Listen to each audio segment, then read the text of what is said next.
주식명가 MTNW 김동섭 전략가와 함께하는 김동섭의 인사이트 시간입니다. 안녕하십니까? 네, 안녕하세요. 네, 증시가 첩첩산중입니다. 고용지표 넘어뜨린 물가지표가 기다리고 있고 네. 또 이제 FOMC가 있고요. 그래서 우리는 또 이제 만기일도 있습니다. 시장 그럼 읽어주십시오.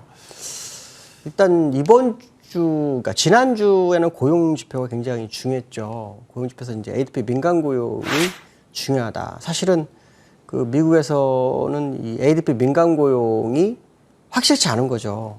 정부에서 1인당 1,400불씩 지원하면서 한 달, 두 달 쉬는 가정이 생긴 거죠. 그러다 보니까 신규 고용이 생길 수가 없죠. 그것 때문에 지표가 혼조의 모습을 보이고 있고요.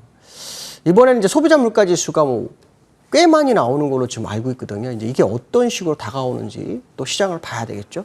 또 거기에 따라서 이제 FOMC 회의가 또 다가옵니다. 그러니까 행사되는 이벤트가 굉장히 좀 많아지는 미국 시장의 모습인데 중요한 것은 뭐냐면 이게 전부 인플레이션이냐 금리 인상이냐 이런 쪽의 방향을 갖고 있어요. 이제 그런 와중에서 자넷 옐런이 어저께 좀 이상한 얘기를 했습니다. 근데 이제 중요한 것은 뭐냐면 미국 시장이 차익 매물에 대한 그 이슈가 계속 나와요. 근데 이 차익 매물이라는 용어가 아시겠지만 고점일 때만 나오는 말이지 아무 때서나 나오진 않습니다. 근데 이게 한 달 내내 고점에서 밀렸다 싶으면 다 차익 매물이라는 용어가 나오거든요. 그런 상황 속에서는 자넷 옐런이 한 달 전에 이런 얘기를 했어요. 다소간의 금리 인상 가능성에 대해서 언급을 했어요. 그게 경기 과열에 대한 부담감으로 그런 얘기를 했어요. 그러고 난 다음에 시장이 약간 활짝 놀라니까 그걸 다 주워 담는 상황을 발생했잖아요. 근데 G7 재무부 장관 회의에서 자넷 옐런이 또 이 얘기를 합니다. 다소간의 금리 인상 가능성. 무슨 말이냐면 인플레이션이 굉장히 낮았잖아요. 낮은 인플레이션과 낮은 금리가 오랫동안 지속됐기 때문에 다시 정상화되는 것이 바람직하다라는 의미로 얘기를 해버려요. 그 얘기는 결국 지난번 한 달 전에 옐런이 말했던 그 얘기가 맞는 거죠. 근데 저는 여기서 이런 생각이 들었어요. 인플레이션이 정말 낮을까라는 의문점이 가져요. 사실은 예전에 자넷 옐런이 연준 의장을 하고 있을 때 지표를 좀 바꿔서 인플레이션 산정을 다르게 만들어놨어요. 그러는 바람에 인플레이션이 낮게 계속 나오고 있는데 지금도 그걸 낮다라는 식으로 얘기를 하는데 실제로는 그렇지가 않죠. 실제로는 인플레이션이 계속 오고 있는 상황입니다. 근데 이제 여기서 제가 말씀드리고 싶은 요지는 그거예요. 계속 시장의 화두가 아니라고 우기는 연준의 의원들이나 당국자들의 말과는 다르게 시장에서는 계속 이게 회자되고 있다는 겁니다. 특히 이전에 여는 의장이었던 사람 입에서 두 번째 비슷하게 약간 우회적 표현을 써서 나왔다는 거예요. 그 얘기는 무슨 말이냐면 금리 인상에 대한 부담감이 이제 시장에 다가오는 상황이에요. 사실 2일 날 연준에서 그런 걸 발표한 게 하나 있었어요. 뭘 발표했었냐면 채권 매입 프로그램으로서 매입한 채권하고 ETF를 연말까지 매도를 하겠다는 얘기가 있었습니다. 그게 시장에 뉴스에 안 나왔었죠.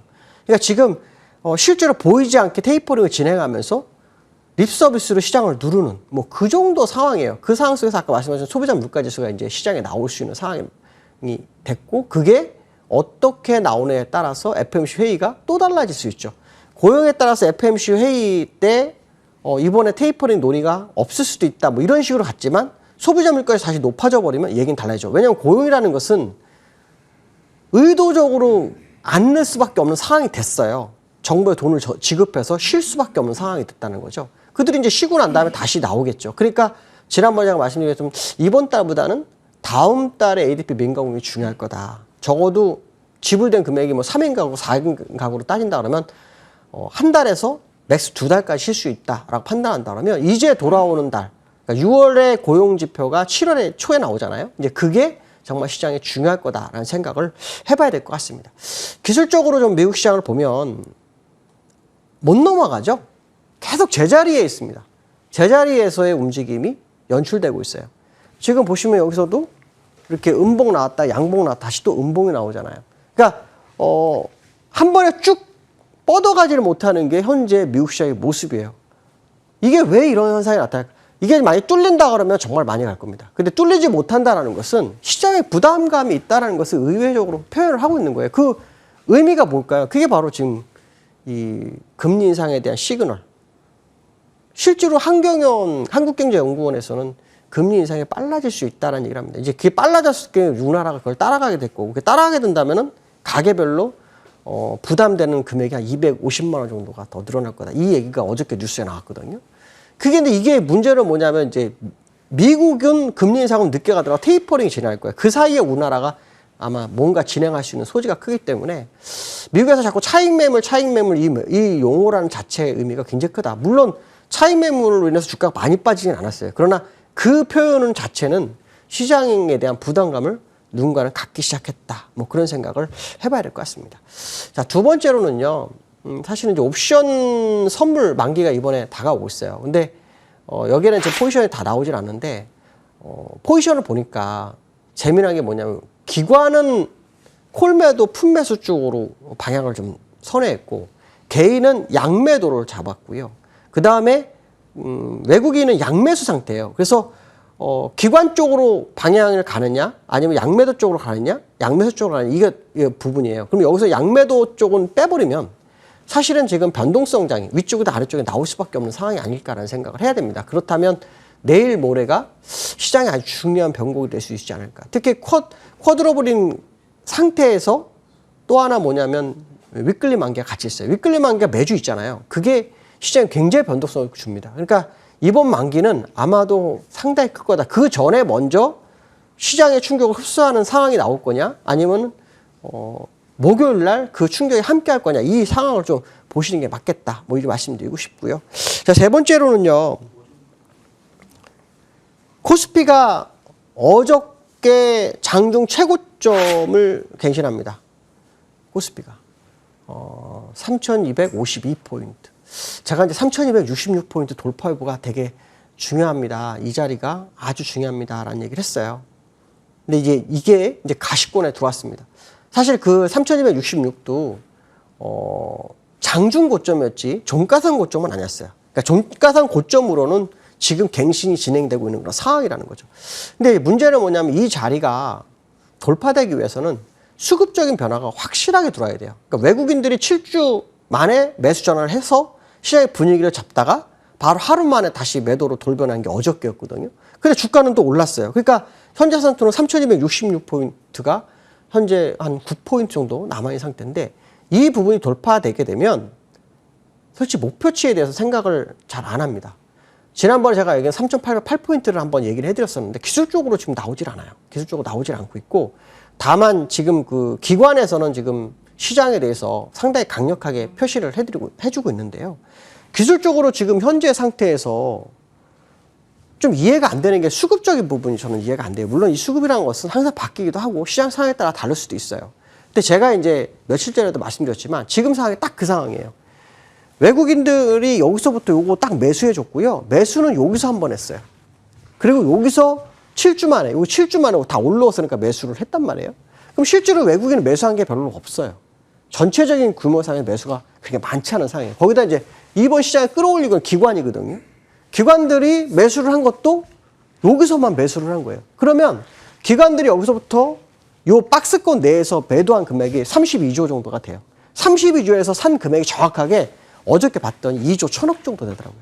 그럼 32조를 매도해놓고 2조 1,000억을 살아서 정고점을 돌파를 시도를 하는 상황이에요. 그러니까 결국 이 자리를 우리 이런 생각을 해볼 수 있어요. 쌍봉이냐 지나가는 길목이냐. 어저께 3,264까지 장중 고점을 갔다 왔기 때문에 만약에 물리면 쌍봉이 될 수도 있죠. 지나가는 자리라면 생각을 정말 많이 해봐야 됩니다. 정말 어디까지 갈 건가. 왜냐하면 이걸 가기 위해서는 삼성전자가 올라서야 돼요. 삼성전자가 지금 싸움을 하고 있거든요. 20주선하고 5주선이 데드크로스가 나서 20주선이 우하향으로 기운 상태에서 캔들이 올라왔어요. 그러니까 지금 현재 상황으로 보면은 삼성전자에 따라서 시장의 방향성이 바뀔 수 있다라는 생각을 해야 돼요. 그래서 삼성전자가 양봉 후에 위에 십자 도지 이상의 모습이 지금 나오려고 폼을 재고 있거든요. 그래서 다시 양봉을 메워주는 음봉이 나올 거냐 아니면 정말 양봉을 세워줄 거냐에 따라서 그 방향성을 볼 수 있는데요. 수급적인 부분으로 한번 접근해 볼 필요성이 있습니다. 수급적으로 보시면 오늘 기관이 또 사죠. 3,500원. 그래서 정부 한 2조 4천억. 기관들의 매수세가 시장의 방향성을 주고 있다. 그러나 외국인은 계속 매도를 하고 있어요. 별로 안 삽니다. 그러니까 결론적으로 말하면 이게 치고 가느냐 안 치고 가느냐는 부분도 생각할 수 있지만 잘못하면 또다시 지난번처럼 고점에서 매물 폭탄이 터지는 자리를 마련하는 과정일 수도 있다. 그래서 돌파된다면 새로운 고점을 향해서 간다고 봐야 되겠지만 만약 돌파하지 못한다면 아까 말씀처럼 쌍봉 가능성도 연출될 수 있다. 만약 이 쌍봉이 맞다 그런다면 주의를 필요하죠. 특히 미국에서 차익 매물이라는 용어가 나오잖아요. 인플레이션 이런 거로 해서 금리 인상에 대한 시그널을 던져주고 있는 상황이라면 국내도 이번 만기 때문에 의도적으로 받치는 상황일 수도 있다라는 생각을 해봐야 될 것 같습니다. 어쨌든 시장이 정말 크게 갈 거냐 말 거냐 하는 기로점이 온 것은 사실이라는 것을 염두에 두면서 시장 대응하시면 될 것 같습니다. 오늘 여기까지 하겠습니다. 감사합니다. 예, 김동섭의 인사이트 김동섭 전략가님 함께했습니다. 지수 확인하겠습니다. 코스피 5포인트 상승, 코스닥 1포인트가량 상승세입니다. 전반적으로 부담이 있는 건 사실인데요. 김동섭 어드바이저께서 말씀하신 것처럼 기관, 금투 쪽에서 사고요. 연기금이 요즘 뭐 적극적으로 사지는 않습니다만 이전처럼 그렇게 대놓고 파는 국면이 아닙니다. 조금씩 사면서요. 지수를 좀 받쳐주면서 상승세로 이어가고 있네요. 예, 시장 공감10 여기까지 하겠습니다. 함께해 주셔서 감사하고요. 잠시 후에 이슈 MB에서 다시 뵙겠습니다. 고맙습니다.